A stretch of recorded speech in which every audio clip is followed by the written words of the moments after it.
degan srokdasiz hozir. Bolani boshida demak suyuqlik yig'ildi.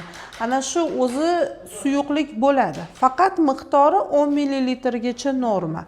Ko'payadigan bo'lsa, demak gidrotsefaliya degan narsa bor. Ana o'sha kasallik bilan tug'ilish ehtimoli bo'ladi va bunaqa homilalarni davlat tarafdan o'sha nima ruxsatnoma qilib, искусственный rod qilib tug'dirib olinadi. Endi uni ham masalan bitta joy 10 ml dan ko'p suyuqlik bersa, shuni bergan zaklученияsi bilan ish qilinmaydi.